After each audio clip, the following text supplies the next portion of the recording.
Welcome, everybody. It's so great to be here together. It's so good to sit together. I'm Rabbi Laurie Matzkin. I'm the Chief Jewish Experience Officer here at PJCC, and it's my real privilege and my sort of high holiday work to bring together this event and this conversation that your community rabbis have been having for many months. And our intention is to really help us launch together as a community into the new year. Slichah Teshuvah. Slichah Teshuvah, the alchemy of apology and forgiveness. So we know this is an important topic because we're all here. And we also know that many people wrote in many questions. So this is a topic that is very real for us. And in all cultures, I think this idea of forgiveness and apologizing is forefront. And our Jewish tradition has texts and rituals and guidance to help us learn how to do this and also how to receive it. Right? So let's just define the terms a little bit. You might know that Hebrew has many layers for every Hebrew word. So slichah, you could say, excuse me, slichah, but it really means apology or pardon or forgive or to excuse in the deeper way, right? So we're going to see this word slichah all over the High Holiday liturgy, or the root lisloach, slach li adon haslichot. Lots of, even the slichot night in a week and a half at Bethel is called slichot, right? Apology night. And teshuvah is an even more amazing word. It's from the root lashuv, which means to basically turn around, to turn back. So we often talk about teshuvah as return or realignment or revisiting, right? Being in a situation, Rabbi Berg will talk later about being in a situation that reminds you of the time you messed up and you've gotten the opportunity to revisit your choices and do it again differently.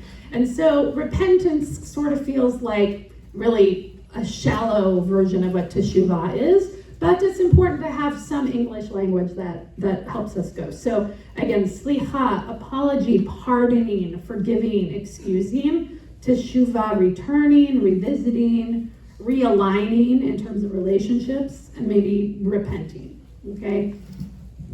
We really, I think, have been through such pain and hurt and anger. We all see it in you, we feel it in ourselves. We're dealing with this in personal relationships. We're dealing with it collectively and personally as Jews. We are feeling hurt by the world in a lot of ways. And we are asking, is this the moment that Slichah is possible? Are we ready to find forgiveness, reconciliation, realignment? I don't think any of the six of us know the answer. We are here as leaders among peers, just bringing the tradition forward for you to think about. And with Rabbi Moshe's guidance, I'm going to offer you to ask, when you go through this journey of these texts, do you have a little more clarity for yourself on how you want to approach apology and forgiveness as you go into this season? We are not going to dictate that for you. We're not that kind of rabbi. So for me, I see apology and forgiveness as two sides of the same coin, right? One side is having the courage to take action and to initiate, and the other side is the compassion to accept and to receive when someone has had that courage to step up and try to do the realignment. And I think these are the two sides of our High Holiday work, right? We need to step up, move forward, be vulnerable, be courageous, and we also need to say, yes, I'm willing to accept what you're offering, reconcile, and move forward. There's an old rabbinic joke that a rabbi gives a very heated sermon criticizing the attitudes and the behaviors of the congregants. And after the service ends, throngs of people line up and whisper in her ear, "I'm so glad you gave this sermon. So-and-so over there really needed to hear it." So there is this human tendency to think it's the other person's fault or the other side's fault, right? And that it's someone else's work. And our side is just to receive the forgiveness, if we're ready, the apology. But it's not really that simple. We all know that. So we're asking you tonight to really sit honestly with whatever you're bringing to the room in September 2025. Any pain, hurt, frustration, anger, openness, grief, whatever those words are that you're with. And just see if any of these texts give you an opening to find courage and compassion and take steps. And we also want to say on behalf of all of us, sometimes setting boundaries is the most compassionate thing to do. So we do want to give you permission to set those boundaries if the process is not going to lead to healing yet. Again, next Saturday night at Slichot, we will sing this song, Adon HaSlichot, and we see the idea of God as the master of forgiveness. And one of our Jewish values is B'Tselem Elohim. We are made in the image of God. We can't see God. This is you can't see love, right? You can't see God. But what we can do is have those qualities inspire us to act. So if God can forgive, then we can forgive, right? That's kind of the idea here. So we're going to imitate God throughout the season, and Rabbi Ezray will also walk us through this. So again, I don't even need to say that it's been almost 2 years since October 7th. Of course, we've received many questions and comments about our pain around what's happening in Israel and Gaza, and we want to acknowledge that. We also don't want to prescribe one lens for all of us because we're coming from different places, but we want to remember that these are two sides of a coin and encourage each other to do whatever healing work we can do. Looking in the mirror, seeing our own failings more clearly can lead us to moral sensitivity and moral growth, right? Looking at ourselves, doing that seeing, that re'eh, is going to show us where we have work to do and where we can make progress, right? So if we want to see a more moral universe, then we're going to have to start by looking in the mirror and admitting, where we need some growth. And I want to also bring Adina Steinsaltz, who says here, Teshuvah is more than repentance from sin, right, which we talked about. It's a spiritual reawakening. It's this desire to strengthen the connection between oneself and the sacred. All forms of teshuvah, whether it's with your spouse or when you're thinking about Hamas, right? Doesn't matter. All have a common core, the belief that human beings have it in their power to effect inward change, right? So we do have to start with ourselves and have some kind of optimism that there will be a ripple effect. Okay, so as you see here, the last text on this front page is the quote that gives us really the Yom Kippur liturgy, right? Vayomer Adonai salachti kidvarecha. Sometimes we chant it many times. Vayomer Adonai salachti kidvarecha. Hopefully that sounds a little familiar, right? So God is pardoning us, and we're going to hear later from Rabbi Doron about the cosmic narrative of Moses living out the process of forgiveness during the Ten Commandment drama. So we want God to forgive, we want ourselves to forgive, we want to encourage this behavior at this season for everyone else. So, without further ado, you can turn to the next page, and I'm going to invite Rabbi Ezray from Beth Jacob to share these powerful texts from the very early parts of the Talmud that really portray an acknowledgement of the relationship of anger and compassion, and hear how he sees this as a guide in our teshuvah process. Hi. I love this night. And I will say, as much as we all cared so deeply about each other, for me, one of the highlights of the night is getting to know people from other communities and feeling that the walls between us come down and everyone is welcome at everybody else's place with heart. So those of you who I don't know, I'd love to meet you. It's great to see you. Okay, start the clock. If teshuvah is seeing our own failings clearly, I sat with that, I wrote it on my whiteboard. What are those failings? Made my list. And what's interesting is I kept coming back to anger. And I'm feeling like one of the things that I'm observing as a congregational rabbi these days, but as a human who's living in the world, is people are angry. And I'm finding myself angry. I'm angry at that sense of I don't know what to do. I'm angry at the sense of what I'm witnessing. I'm angry at people who really are doing things that I feel are just wrong. Anger is strong, and I'm a pretty mellow guy. Really, people would say, yeah, he doesn't get angry. He's kind of patient and calm, but I feel it. I feel it. And areas that I would normally, I think, just kind of handle with a little more grace. I was given permission just to share this. In my family, we're dealing with aging parents. My mom died a year ago. It was just a hard year. My father is very, very declined. And as much as we are all on the same page, my sister and I really are disagreeing a little bit about how we should deal with things. And I'm finding myself mad at her.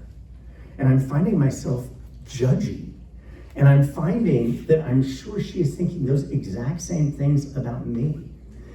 And so I needed a text that talked about anger, because if I'm thinking of Teshuvah and Slichah, we need to start with what's underlying it that we need to address, and how might we develop characteristics that allow us to address it. The text that you are about to read on this next page is it's a lot to unpack. And that means I'm going to leave a lot on the table because I really do want to respect the time so we can all learn from each other. Imagine back in the days when the temple was standing, one day a year the high priest would go to the Holy of Holies. And to prepare for that, the high priest would immerse in the mikvah 4 times. The elders would keep the high priest awake throughout the night. They would tie a rope to the high priest's foot, lest in the encounter with the divine, the high priest dies, and they would be able to pull the guy out, because only the high priest can go in there. And I would imagine the high priest felt overwhelmed, a deep sense of awe, almost a sense of fear and anxiety. So take yourself to that place. It's a 2nd century text. It was taught in a Braita that Rabbi Yishmael ben Elisha, the high priest, said, once on Yom Kippur, I entered the innermost sanctum. By the way, that's the place of divine presence. That's behind the curtain. That's where God dwells. The Holy of Holies, to offer incense. And in a vision, I felt something when he walked in. I saw a Katriyah, which is an obscure name for God. If we had more time, I would give you more depth. Just take my word, it's a name for God. The Lord of Hosts, one of the names of God, expressing God's ultimate authority, seated on a high, exalted throne. Isn't that the vision sometimes we have of God? God on that high and exalted throne. Now look what the text does. God said to me, Yishmael, my son, B'ni. That's a high holiday word. B'ni, my son, my child. Bless me. This is not the God on high of awe and majesty who you cannot approach. This is God who is lonely. This is God who's asking a human to bless him. And I would imagine if I were Rabbi Ishmael, I'd say, you're God. You're the master of blessings. This is a God that's reaching out to human, and the theology of human divine partnership that's implied here is so powerful. If you got to give God a blessing, what would it be? But those of you with pens, what would my blessing to God be? Because that text drives you to that. And look what he says. May it be your will that your mercy overcome your anger. Sheyichbeshu rachamecha et ka'azcha. Yichbeshu means to conquer. May your compassion conquer your anger. And then he has a few more requests. That's number one. May your rachmanut, your mercy, prevail over all your other attributes. When you go home and study this text more, what are those other attributes that rachamim needs to triumph over? That's a powerful question. And may you act toward your children with the attribute of rachmanut. And may you enter before them beyond the letter of the law. Beyond the letter of the law, here's the law. Beyond the letter of the law is, you know what? The law may say X when it comes to what we need to do for dad. Beyond the letter of the law is kind of going beyond that a little bit. So here's my take-home question for you. Where are places where your anger needs to be overcome by compassion? And if you spend half an hour reflecting on that, writing that, thinking, where is it that my anger is overcoming my compassion? It will prepare you for those areas of Slichah and Teshuvah that you need. And were the clock not ticking, I would get a bunch of your input. How do you create the means for your compassion to overcome your anger? And if I had a blessing for people, it would be that compassion overcome anger in these angry times. By the way, I love that Rabbi Laurie Matzkin said, this is not just about that other person who needs to overcome their anger. This is you. This is me. Where is it that our anger is overcoming our compassion, and how do we develop compassion? So I want to give you 4 or 5 ways that I've tried to work on in terms of developing compassion when I'm feeling angry. Number 1 is to consider what the other person is going through. You know what, when I put myself in my sister's shoes in terms of what she thinks should be done in terms of my dad, I do get a little less angry. Compassion is a most misunderstood word. I think a lot of people think that to be compassionate is to be weak. Compassion is actually strength. It's not demure acceptance. Compassion is thinking through in a nuanced, thoughtful way, how do I deal with this difficult situation in a way that might change both me, the situation, and the person connected to the situation. The word rachmanut comes from the word rechem, which means womb. It's mother love. It's that kind of acceptance. So number 1 is going into the story of the other person's shoes. Number 2 is moving away from assuming the worst. By the way, I will tell you, it's annoying that sometimes people assume the worst. And I'm just feeling that more and more and more as a rabbi. It's like, you know me. Don't you know me? Haven't you known me for over 30 years? Can we have the compassion to not assume the worst? Can I have the compassion to not assume the worst? Number 3, I think that the most important component of compassion is to pause, to be open to forgive, to see a person in their totality, to set boundaries. By the way, you can't always be compassionate. The Talmud says that if you try to be compassionate at a time when you need actually to be firm and strong and to act, you will end up being less compassionate in the long run. So your next question is, where do you need to understand where you can't be compassionate, and how in most other places, how can you bring compassion? So when I was on my last sabbatical, my next one will be in December, I learned meditation. I knew it a little bit, but I took master classes, and there was a beautiful compassion meditation. And you kind of thought of a person who you weren't feeling compassion for. kind of breathed in and out, and you directed, may you be happy, may you be peaceful, may you be free from suffering.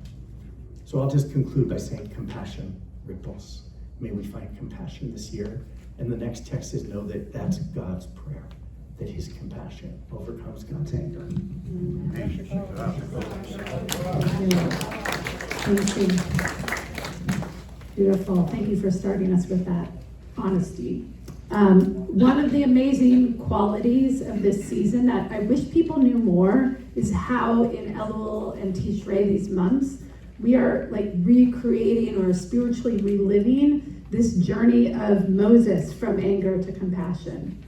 And that we elicit God's forgiveness through Moses' journey as well. So I'd like to invite Rabbi Doron Shapira from Peninsula Sinai to walk us through this incredible text so that we can have a mental model of how this biblical Teshuvah process might work in our lives over the next 6 weeks. Beautiful. Thank you so much. It's an honor to be here for the second year in a row.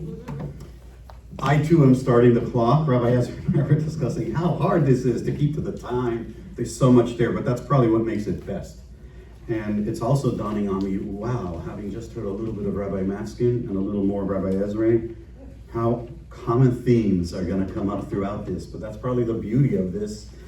I too will speak about compassion, but I'd like to take us back. As Rabbi Laurie just mentioned, I am from Peninsula Sinai. I'd like to take us back to the Sinai Peninsula. And I thought long and hard about, do I read all of this text? And then I thought, I should do what Rabbi Ezray just did. But no, I'm going to read it with you because there's just too much I want us not to miss in these, and we'll go quickly. So let's look at the first one, Midrash Tanhuma 31. If you don't know, and I would expect not everyone to know, what is Midrash Tanhuma or some of these other biblical sources that we're talking about. It's a homiletic midrash about the entire Torah. Okay, this is page 3, by the way, I should say. It's named after Rabbi Tanhuma bar Abba. The earliest texts go back over 1,000 years, and here is one that takes us back to Mount Sinai. On the 17th of Tammuz, the tablets were broken.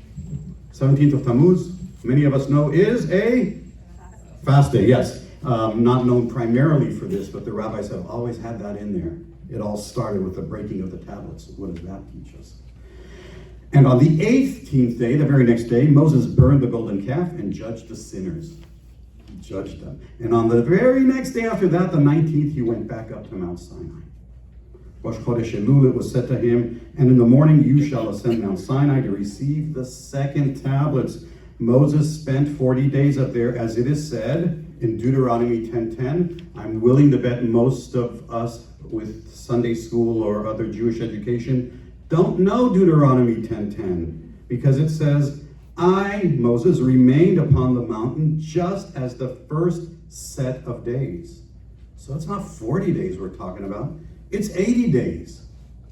And on the 10th of Tishrei, Yom Kippur, the Holy Blessed One was appeased to Israel, joyfully, wholeheartedly, said to Moses, I have forgiven, as Rabbi Matzkin sang so beautifully for us, as you have spoken. We sing that 3 times immediately after Kol Nidre, right before Shechayanu, in most of our traditions. God gave over to Moses the second tablets, and he descended. And God began commanding him concerning the work of the Mishkan, the tabernacle. They constructed it until the 1st of Nisan, and once it was erected, I love this part, God only spoke with him from within the tent of meeting. So it brings up a few questions. Moses has that passion, right? Is that a good thing, breaking the tablets? If you were to ask most of our kids in the school, who was in the wrong there, our ancestors who started worshiping an idol? Or is it Moses? Or is it both? Did he deal with it well? Apparently not, because he needed another 40 days. He had the passion, but he did not have the compassion, that one syllable. That Rabbi Ezray was just teaching us about. I'm going to edit along here. Is there Teshuvah here? What was going on up there in the second time? But certainly we have an example here, similar in our lives, those of us who are raising children, or If we have a childlike moment, kid messes up, throws a toy down, whatever, he doesn't want it, he breaks it. A parent may be inclined to say, get really angry, right? But God teaches us here, this teaching teaches us, no, it's silently, it's quietly. That is how Teshuvah is really done. Speaking of compassion, as a key component of Teshuvah, I'd love to look at a Deret Eliyahu with you. By the way, for those who are knowledgeable in Karaite documents, probably a minority, there's a famous book called a Deret Eliyahu. This is not it. This is a teaching of a master known as the Vilna Gaon from the 1500s. He says, those of you who would like to read the Hebrew on your own may, I'm going to stick to the English. Adonai, Adonai, El Rachum Vechanun. More of the liturgy, you know. God, compassionate and gracious, for forgiveness and mercy in God's hands. And this entire scene, Moses hearing these 13 attributes, was in the later 40-day period, not the first time around. These prayers that Moses prayed during all these 40 days, bring back the divine presence among us. I will dwell amongst you. The people lost this connection, right? But Moses, throughout this period, is hearing, we're taught, Adonai, Adonai, Rachum Vechanun. However, now Moshe did not desist until he brought the divine presence back to dwell amongst them. I think many of us, when we're singing these words in our synagogue for the third and fourth, fifth time, trios at a time, maybe lose it, maybe get bored, maybe think we're hungry. But think about that. Think about the holiness of these words that Moses heard on his second round. And really what we're being taught, I think, is not to praise God, very important in the Jewish tradition, but to emulate these qualities, the mercy, the grace, the slow to anger. That's how you make Teshuvah. The kindness, the truth, the forgiveness, the pardoning. Not just saying I'm sorry and being forgiven. It's much deeper than that. It's also not just for the one seeking, but for the one forgiving. And finally, on that, a teaching of Rabbi Nachman, who is probably a rabbi who has had a greater influence on me than almost any. If you know about Rabbi Nachman, you know he didn't write a word down that we have of him or his teachings. It all came from his premier student, Natan, or Reb Nosson. And here's what he says. I was almost going to leave this out because of time, but it's probably my favorite thing on this page. Here's what he says. Moses was the embodiment of good, as expressed in the verse at Moses' birth. This is a quote from the Torah. She, meaning his mother Yocheved, saw that he was good. Moses had the inherent ability to always find the good in everyone, even in the willful sinners of the Jewish people. Through this, God was placated and then commanded the Jewish people regarding the construction of the Mishkan as a tikkun, a corrective process for their sin. It really starts at home. It doesn't really start in the synagogue, in our religious schools. It starts at home. It really starts with the Jewish mother. Yocheved, I know that's probably inappropriate to say nowadays, and I'm so cautious about gender language. But in this case, it was Yocheved, right? She saw it in him when he was a little boy. So may we each find each other for the remainder of Elul, seeing the best in each other, the remainder of the days of awe coming upon us through 5786. Shana Tova.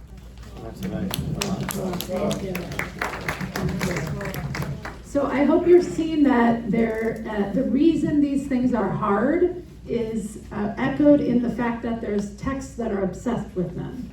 If it wasn't hard for humans, the rabbis wouldn't make up stories about it being hard for Moses and hard for God.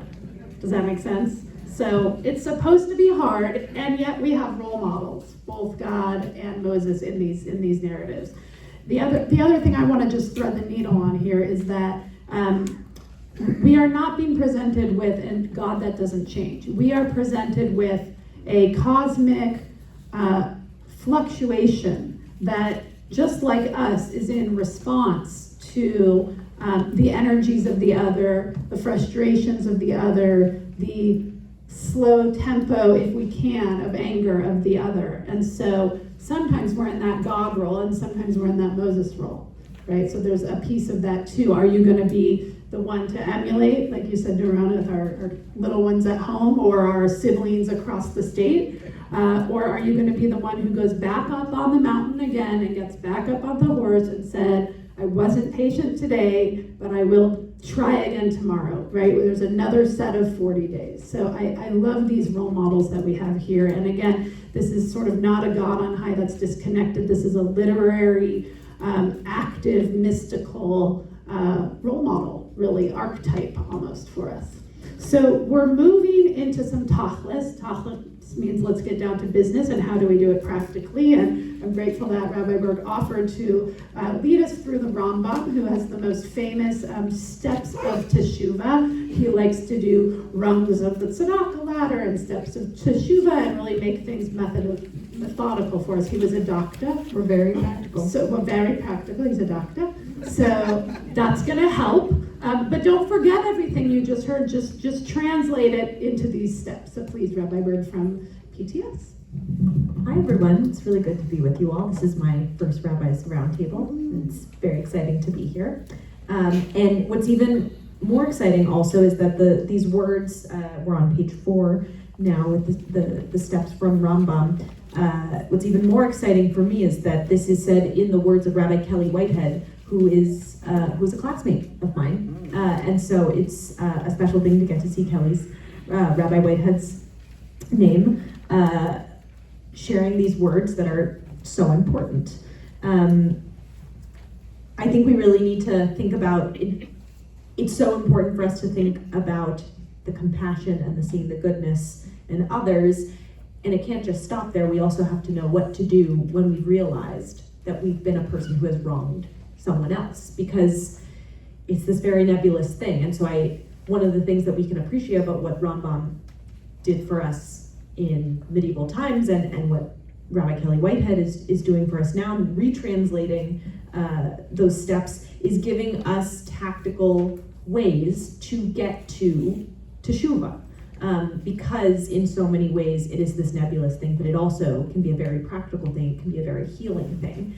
And so it almost seems obvious that the first step would be that you express remorse, that you say, I'm sorry, I apologize. And that's perhaps one of the most important steps, because it means that we have to have realized that we did something wrong in the first place. And sometimes getting over that hump might even be the hardest thing. And so once we've done that, realizing, it's really important that we can actually articulate that, and articulate that with remorse. And then we move on to step 2. It's not just about that, but it's also empathizing with the person who we may have hurt, whether or not, and I think this is important, whether or not we even meant it in the first place.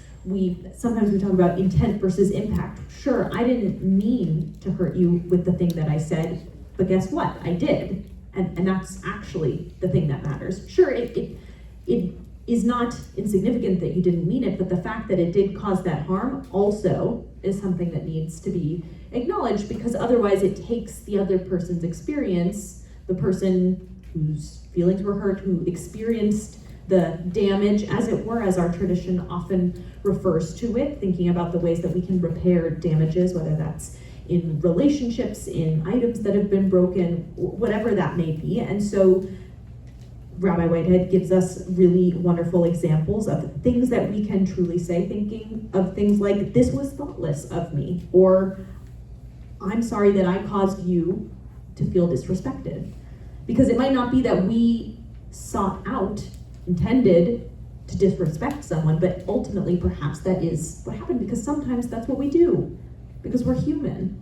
And hopefully we can have enough compassion for ourselves to know that that happens, and we can still do something about it. Now step 3, this is an important part. And it's really easy to skip, actually. It's really easy to say things like, I'm sorry, but, or I'm sorry if you felt that way, but I did not mean it that way. And if we leave that part out, well, then who's owning the Teshuvah? There's no one there. And so this is a part that I think in our society, in particular, it's way too easy to forget it, but to say, I'm sorry that this happened to you. There's actually a book title that I really appreciate. Mistakes were made, but not by me. And we all laugh because it's like, come on, really? They weren't made by you? They were made by you, they were made by me, they were made by all of us. And so it's not, I'm sorry if you felt this way, it's, I'm sorry I made you feel this way. Because that's really admitting to the responsibility of it all. That's connecting the pieces together of damage was done. I did the damage. I am sorry for the damage that I did. And then from there, of course, that's the beginning of making the amends, but then you actually have to go further and you have to say things like, how can I make it up to you? Our tradition has really obsessed, like Rabbi Matzkin, you were saying, has obsessed not only over Teshuvah, but damages in general. What happens somewhere in, I think, Bava Kama is what happens if you make a misstep in dyeing fabric? How do you repair the damages there? And that seems like a very specific kind of thing. What if you are a watch repair person and you broke someone's watch? A damage is done and you can't just leave it. It's not like game's over. The damage was done. Something needs to be repaired. Or you said something hurtful and now you need to repair that. And there often are ways, sometimes, and we'll, I think, talk more about this, sometimes it's not that easy to make that amend. Sometimes that's the hardest part because there are certain things that people say or do and it's like, how can you actually make up for that?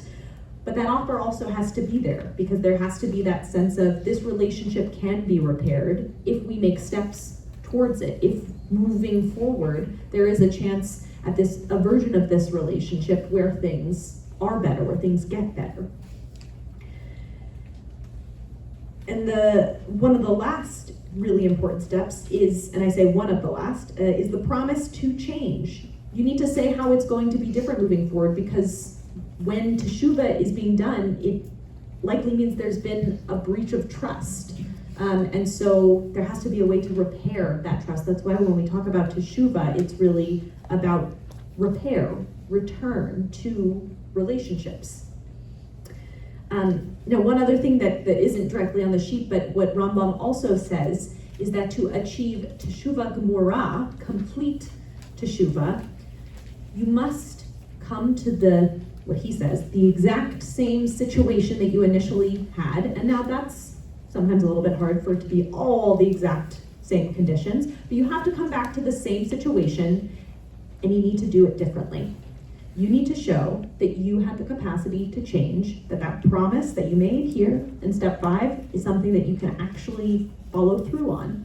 And while we don't always get the chance to get to that exact same scenario, it's so important that when we do get that opportunity, we show that the Teshuvah meant something, that it was worth it, that you really made it. When you were presented with the opportunity to say,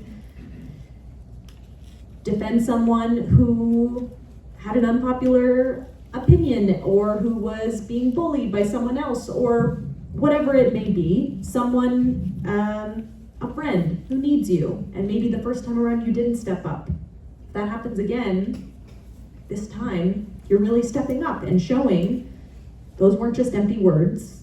This is me repairing the damage that was once done. And I think that all of these steps, none of them are easy. They're all incredibly important.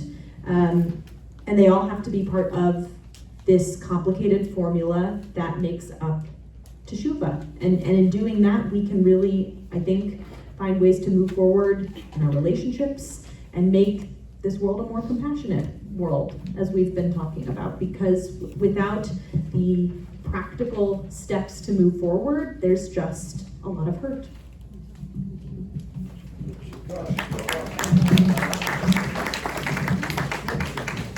Okay, so we're going to assume that we've taken Rambam's steps and we've gotten on the Teshuvah train and we're starting to, we're starting to take action. But now we have some hard questions. When do we know when we've done enough? Isn't God supposed to forgive us? What if we've been approached with an apology but still feel too hurt to accept it? Can forgiveness happen without reconciliation? What if it's really, really scary to express our feelings? These are all some of the questions that Rabbi Lisa Kingston from PTBE, Beth are going to share some personal examples and some strategies. We're on page 5 from the Kitzur Shulchan Aruch, which is a 19th century text, so we're moving ahead in history here. It's kind of summarizing the how-tos of daily living in a more modern, busy, they're starting to get busy by the 19th century, right? And so they really want to know just what to do. And this text is still used in observant traditional circles today. So Rabbi Lisa, we're looking forward to you threading the needle to what we're all feeling in our hearts. Yeah, that's a big ask. But I was really drawn to some parts of this text. One, because it's really focused on the interpersonal, that it really acknowledges very clearly that Yom Kippur atones the sins between us and God. That God has the compassion, God has the mercy, that we don't have to worry about how we stand in that relationship. But it's the people that we are in relationship with that we really do need to be concerned about. We need to be concerned about how they feel, and we also get to be concerned with our own feelings of hurt and of lasting pain. Because I think in all of this Teshuvah, there's some clear actions that you can take, and Rabbi Berg, you summarized them really well, but how do we heal?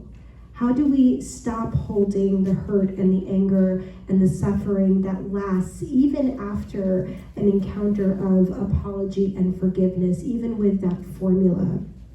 So this text reminds us, if you sinned against your neighbor, even only with words, you must appease him.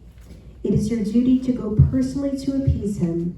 However, if it's difficult for you to do so, or if you understand he will be reconciled more easily through an intermediary, you should appease him through an intermediary.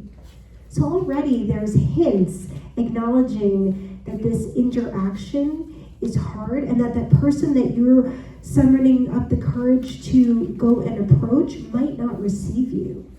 And it doesn't necessarily it doesn't go deeper than that to say what the intermediary will do or how that person will receive the intermediary, but it's acknowledging that first step or that encounter might not just go the way the script in your mind goes.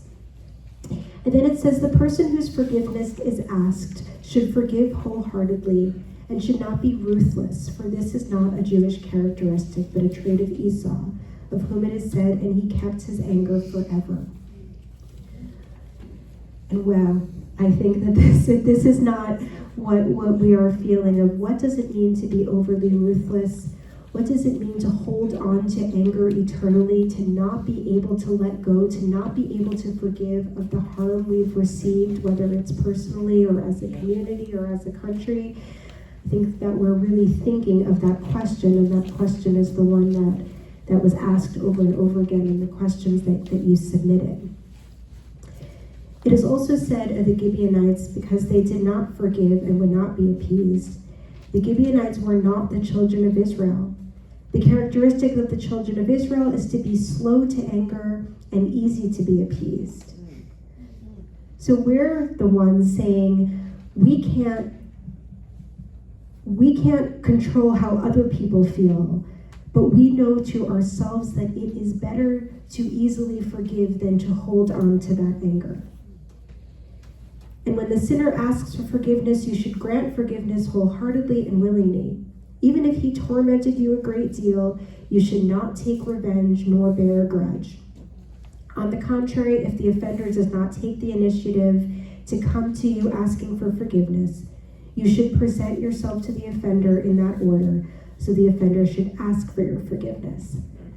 Again, this is so important that we reconcile these relationships, that even if someone isn't coming forth to us, we can make ourselves available to say, I'm someone who's I'm easy to appease. I will accept your apology if you just can share it. So how do we take down those roadblocks and say, I'm ready to listen. I'm ready to have compassion. I'm ready to have empathy. I'm ready to do the things that it will take for us to reconcile.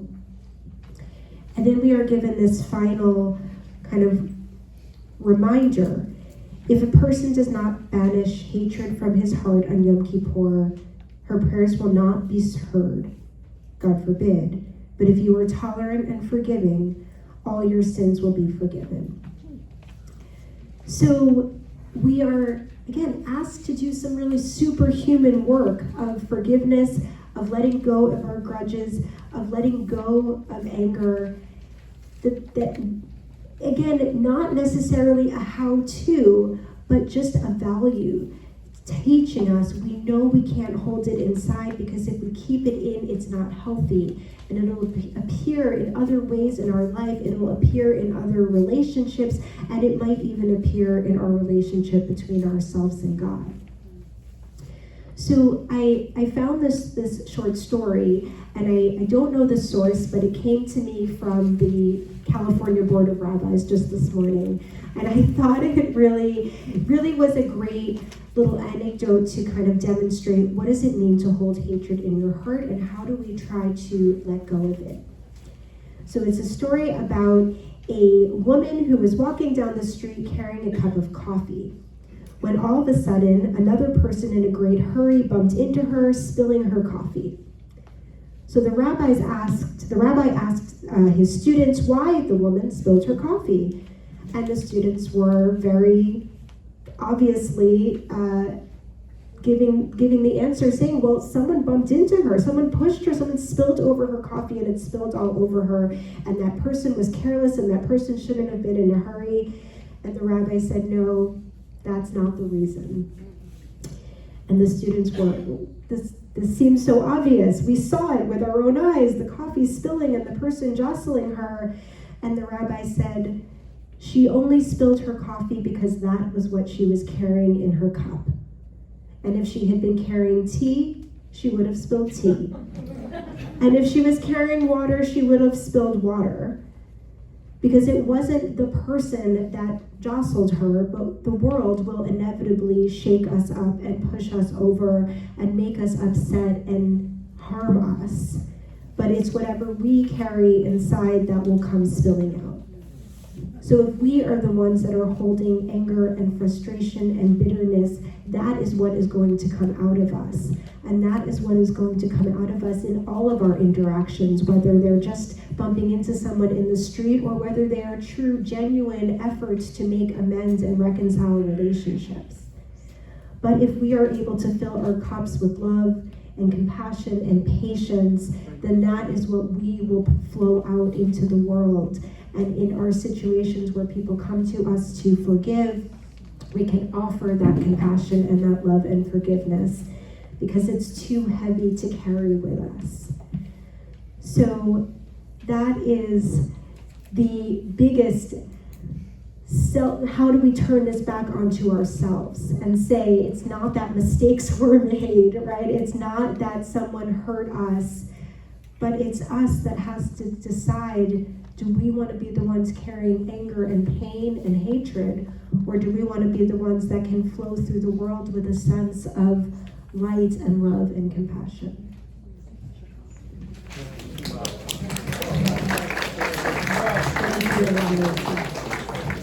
I also saw that text this morning when you brought it. Our last teacher tonight is actually someone I had our first conversation about this topic, or an early conversation, Rabbi Moshe Heyn from Coastside Jewish Community. It's been lovely to have the Coastside be part of the North Peninsula in these ways. And thank you to those of you who came over the hill and keep doing it. And it's great. So Rabbi Moshe is going to share some thoughts from a Musar perspective about how to think about apology and forgiveness, Slichah and Teshuvah, as a midah, as a measure, as a value quality. And he'll tell you a little bit about how Musar practice works. I know some of you, many synagogues have had Musar groups. I know some of you have studied on your own, but I think this is a great way to come full circle, because we're talking about what is the right size and the right amount of efforting in these categories as we go through this time. So please, Rabbi Moshe. Thank you for that intro. And I just want to say thank you to my colleagues here and to the staff and volunteers, and really to everyone who's come tonight to really engage in this dialogue. And especially thanks to Rabbi Laurie for bringing us together and for bringing us rabbis together around a round table even, so even down to the smallest details.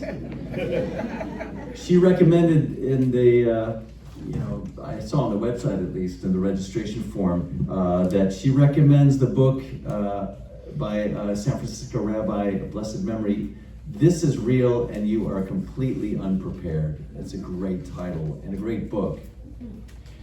And so I'm hoping by the end of this session today, I'd be curious to know if you feel any more prepared.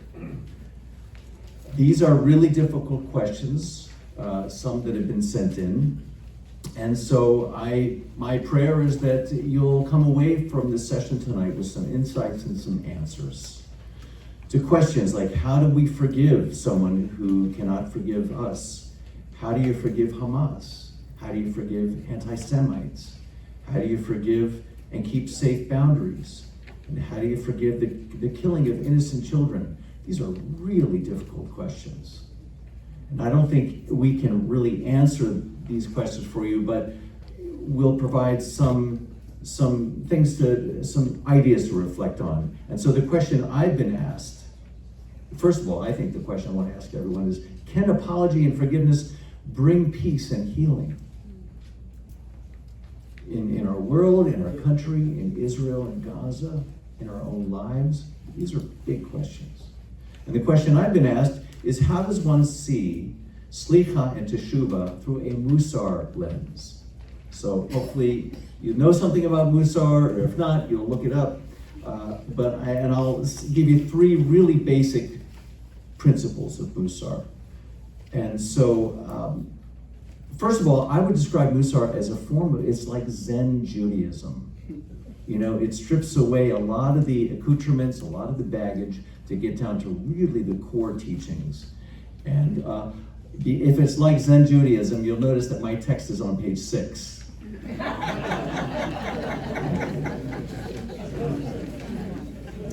So the first principle I want to share is that what we're focusing on in Musar is midot, or that's the plural form of the word midah, which means a quality or a value. It's not a virtue, because you think of like patience as a midah, but in some situations you might end up having too much patience, so it's a measure. It's that there's a balance and a scale.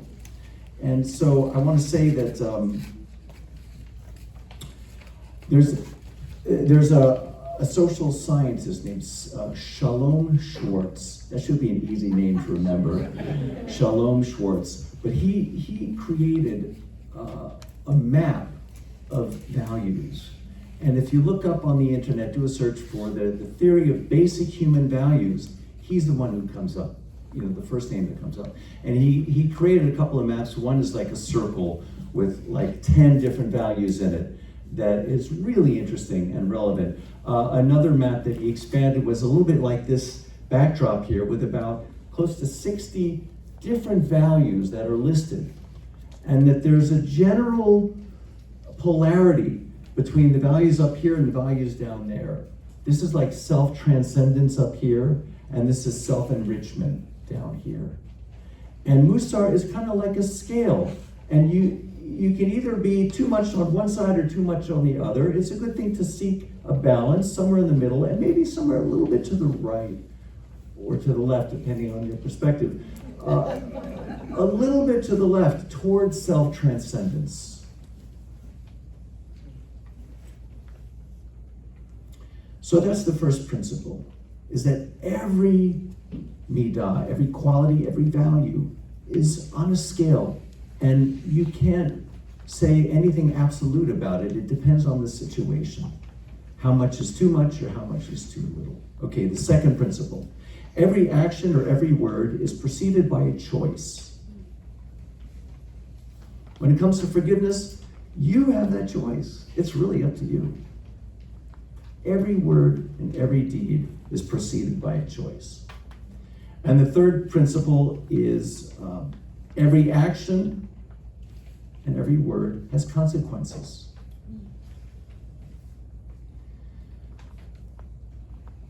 So we can choose to dwell in the past, but that too is a choice. This is the question. What will determine your actions and choices? You might want to consider the future that you want to live in, what the future will look like. And that might help give you some guidance, some answers to these very difficult questions. I want to end with a quote from Rabbi Dr. Abraham Joshua Heschel. Can you roll this one? Thank you. Because I do appreciate texts. This is from his book, Moral Grandeur and Spiritual Audacity. I love that term, spiritual audacity.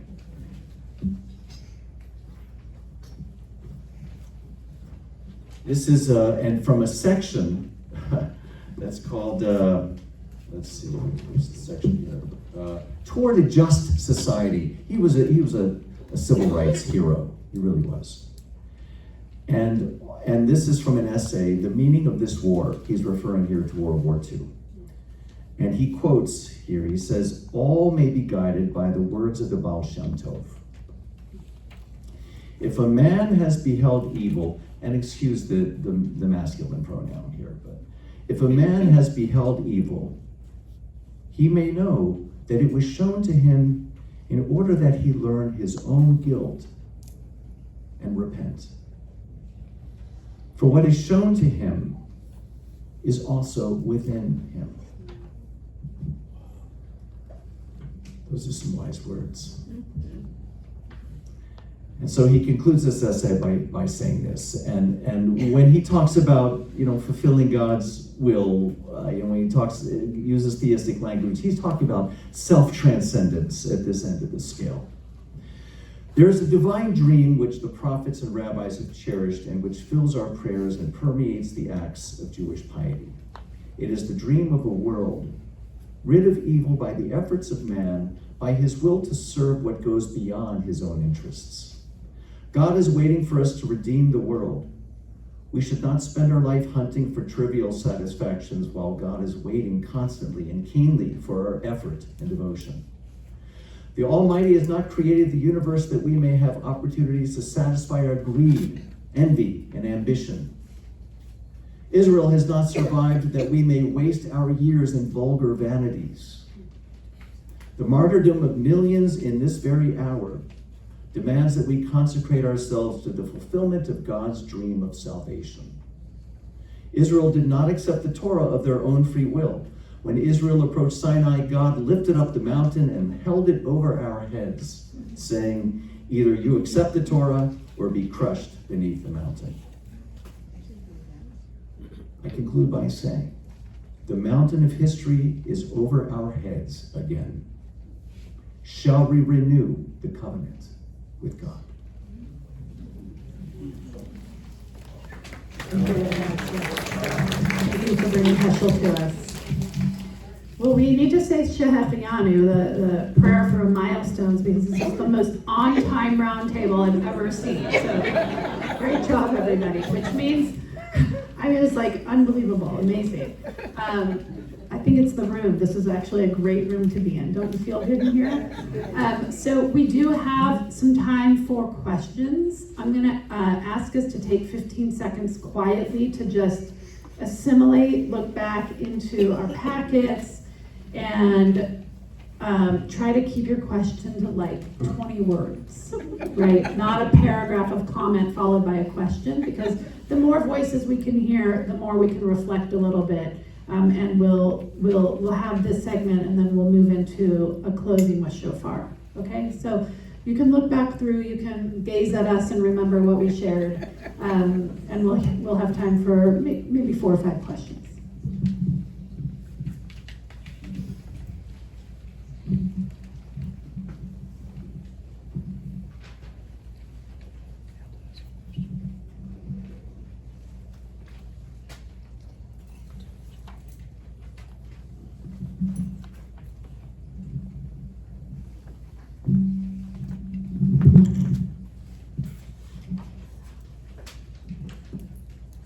Marcel gets the first question. Our amazing volunteer, who you should come to all our programs. Anger was spoken of as a negative, but anger can also lead people to do the right things. So can you comment on when anger can be righteous? When can righteous anger be effective? Who wants to? I think one of the interesting things about the text I taught is that the text does not say that God should not have anger. It says that compassion should conquer anger. I don't know that anger is a negative thing, because I think you're absolutely right. There is a time for righteous anger. And I think the time for righteous anger is when we're seeing indifference in terms of evil that's happening in the world. And that anger should motivate us to act, not at the expense of our compassion. So if we can live our anger in a way that actually embraces compassion at the same time, I would call that righteous anger.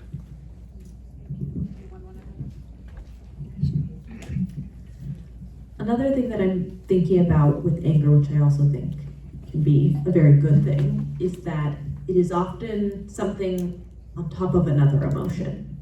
And often there is another emotion like hurt, like sadness, like upset, like fear, that's hiding underneath it. And I think it's worth exploring, sitting with anger, to understand also what is underneath it, because like Rabbi Ezray is saying, I think it can move us to be righteously angry. But I think anger is good when it is explored, and when we ask ourselves where it's coming from, what boundary has been crossed that is causing that anger, and when we're able to sit with it and feel comfortable enough with it, we can do something with it that's productive. That's a great.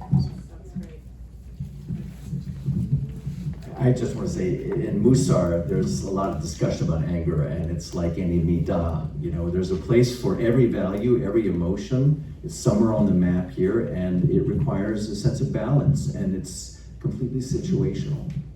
Thank you for the question.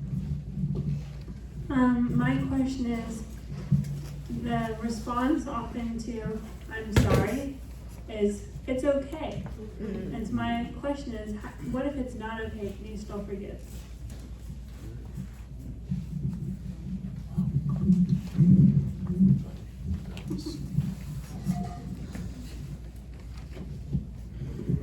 I mean, that's so, first of all, it's just so perceptive that we, we want to appease one another because, like the text kind of said, we don't want to have a reputation of being ruthless, of being cruel, of holding grudges, of holding pain or anger that can be disruptive.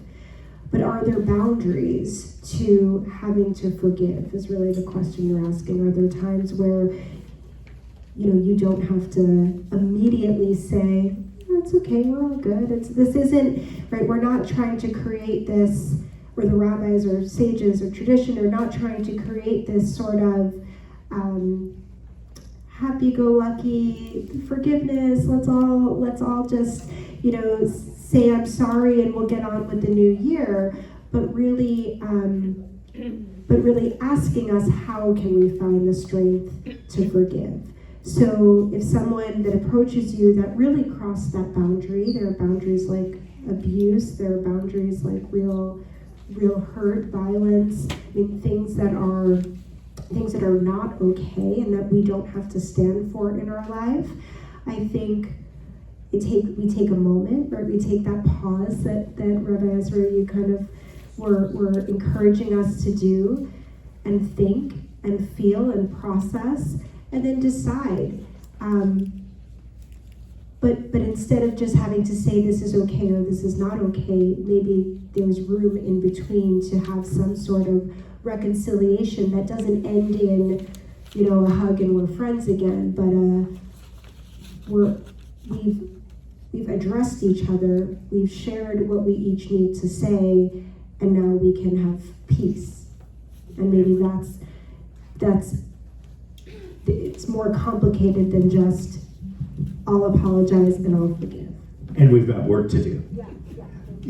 One of the Jewish teachings that was liberating to me in terms of your question was that, if someone comes to you and they say, and asks for forgiveness, you can say no. And then they have to come back again. And you can say no. And then ultimately it's like, okay, then you've done enough in terms of asking, but the dignity that comes from the capacity to say no actually allows whatever it is that you've experienced to be honestly expressed. Now, I would certainly say that then you have to explore. You have to, what was my no about? You have to express, here's the pain that I'm feeling that's making me say no. You would hope that the person who heard the no could explore, help me understand what that is about. But the capacity to say no when someone comes to you is a really important thing, because I think sometimes when we teach these texts, people feel like, oh my God, I'm this terrible, unforgiving person. When in fact the texts are far more nuanced. And Maimonides has this, he's big on forgiving. There's also a huge list of things that are unforgivable. And so the list of things that he said that I can't forgive because and it's not that I'm holding on to it in a way that's hurting me. I can't forgive it because the damage was too great. And to have the dignity to do that as well is powerful. And then after he gives that big long list, he says, but try to be forgiving. And so there's the interesting tensions that allow for honesty as we're doing this hard work. Just wanted to add two little pieces to this, and then we'll come to you. I was looking back up at The Sunflower by Simon Wiesenthal, which could have been our third book we recommend, which is the story of actually still enslaved in a camp Jew, Simon Wiesenthal, who is asked by a Nazi on his deathbed to forgive him. And the rest of the book is 53 world-renowned faith leaders weighing in. And this chart I saw on the internet actually had their name, their denomination, and whether it was yes, no about forgiving. And it was sort of tickled me, right? Because like, don't forgive, uncertain, don't forgive, right? So like even there's a tension, we don't know either. We don't know either. And I would go back to this liturgy on the bottom of page 1, right? We're coming from the Torah. This is where I really just want to make that connection for us, that we are living the Torah. God says, Salachti kidvarecha, I pardon as you have asked. If it was easy, we wouldn't say it 382 times over the high holidays. We're giving it to ourselves as a mantra. I can be someone who can be a Slichah person. And the last piece there is about suffering. We haven't put the word suffering on the table, but I've been reading also Pema Chandran this summer, When Things Fall Apart, which I highly recommend. It's really a meditation guide in our difficult times, but she says we do so much to run away from suffering, right, Lael? We're reading this together, and when we run away from suffering, we cover it with the anger and the blaming and the disassociating. And so if we can actually say to your question, I'm suffering, and I'm willing to work towards forgiveness in a conversation, but I want you to see it. I want to expose the vulnerability of my actual suffering. That's when we don't push it down, and that I think is maybe where the liberation is from. Okay, we have 2 more questions here. 1, 2, 3, and then we're going to blow the shofar. So there's forgiving, there's compassion, but we haven't talked about forgetting. And so the person who was wrong, they can do, quotes, forgiving, but you never forget. Sure. And how do you deal with the never forgetting?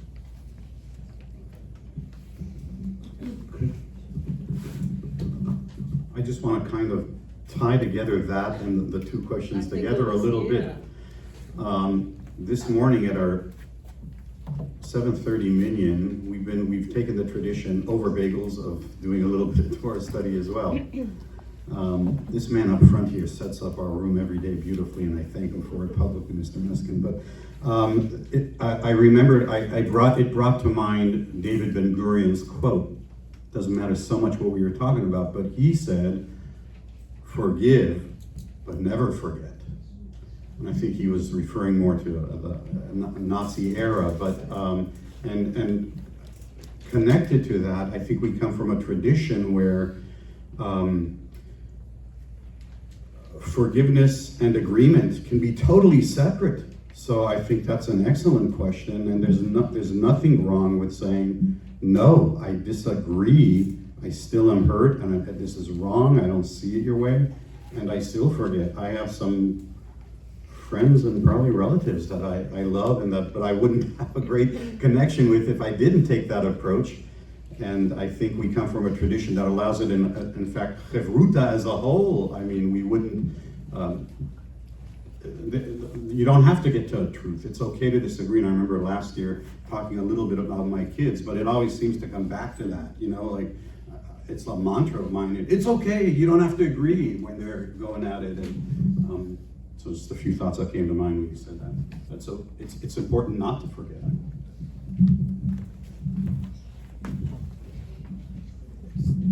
So my question, oh, by the way, thank you everyone for your wisdom and sharing. It's been amazing. So my question is, since it's so difficult, why do we do this only one time a year?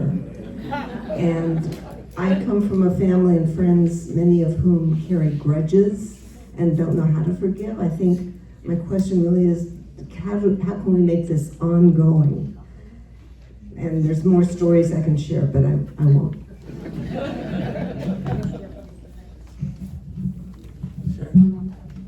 Whoever wants to, I'll say one quick thing and then pass it on to Rabbi Ezray, which is, yes, it's a daily practice in Judaism. I know we talk about the 10 days of awe, and we talk about getting Elul and getting ready for the holidays, but as Rabbi Matzkin just mentioned, if you look at our prayer books, morning and afternoon, there are these penitential prayers, and it's an ongoing, non-stop practice. And with that as an intro. I was going to say the exact same thing. Judaism has these circles around circles around circles, and it feels like, oh, is this just once a year? Is it just the month before? It is everyday prayer. And it's why for me, my morning prayers, a piece of it is, which of these prayers do I really need to think about? And I always come back to, Slach lanu avinu ki chatanu, forgive us, we've missed the mark. And so forgiveness practice is an everyday thing in traditional Judaism. That was a quote from the Amidah, which is many times a day, up to many times a day. I thought you meant, why don't we do the round table more often? Rabbi Matzkin's blood pressure went up a little. Susan gets the last question, and then we'll turn to Jordan. As the rabbi, you started out saying that you were angry, and there's a lot of anger. I think what if your anger is not at a particular person, but at a whole system of things that are going on that you can't forgive it, and you can't accept it, and you can't let go of it, and it just keeps grinding your guts. I would say I'd like the media to apologize to the Jews.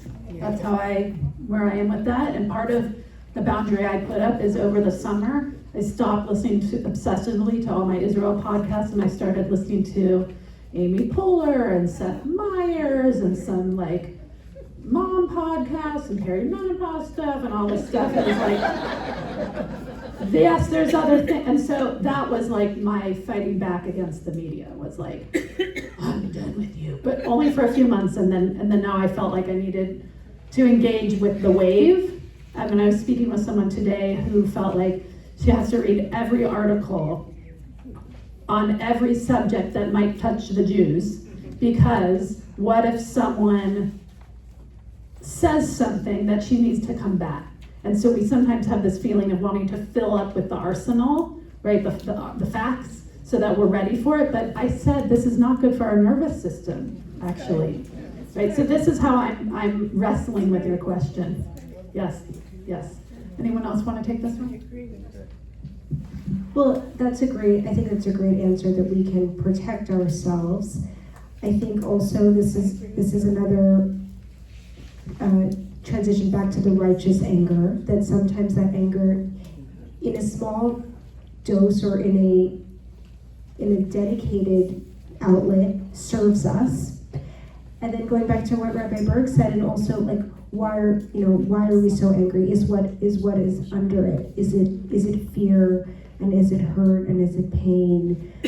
So it's all of these things, and I think we're all feeling it, and we're feeling it communally. So the last thing that I'll add is relying on each other, leaning on one another in hard times for support, to say, this is really making me angry, hurt, scared, I don't know what to do with it, and just being able to say, I don't have to hold it all as one individual, but this is communal anger, and therefore, or communal pain, or communal hurt, and therefore we hold it as a community, so that we don't have to.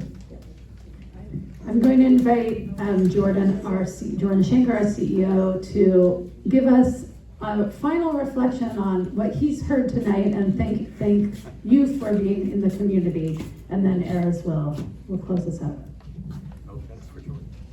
Thank you, Rabbi Laurie. No, I was not tasked with text tonight. Thank you very much. Onto the screen, right. I'm coming here onto the screen. First, I want to say thank you to our rabbinic leadership. Please join me in thanking them. And offer 3 brief reflections. Reflection number 1 is a commentary on the people you see sitting behind me. I've been doing this work a long time in JCCs, and I can tell you in many communities, 6 rabbis representing 6 different points of view from your community would not sit on a stage together and share with each other so openly, vulnerably, and positively as this group does year after year. And I'm proud to be in a community where that happens.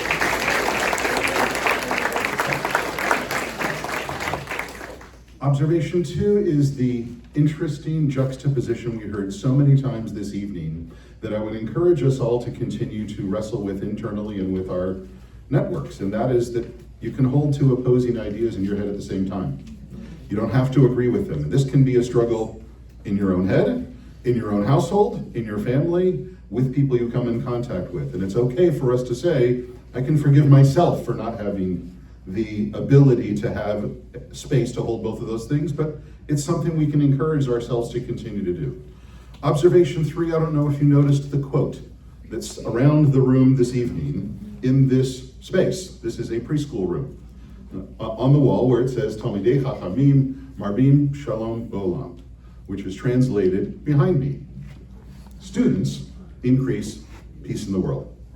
Now that's intended for our preschool, the thought being that if we can provide values and education to the youngest of our world, they're going to grow up and become the peace we want to see in the world. But tonight, we are all the students.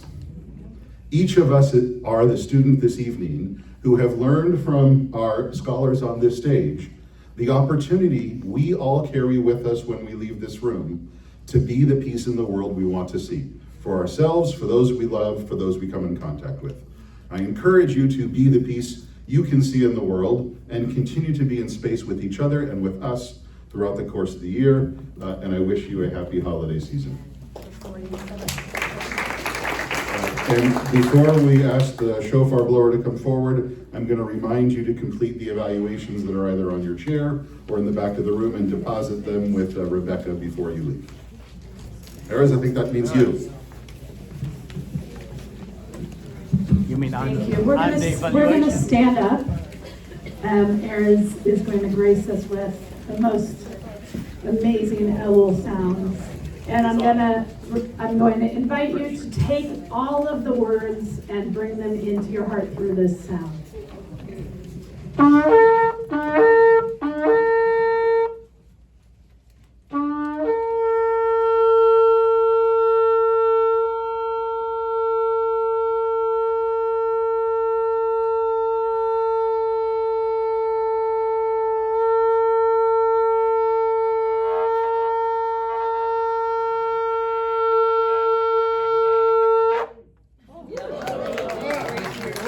Thank you, everybody. We'll see you at Slichah at PTBE in a week and a half. Take good care.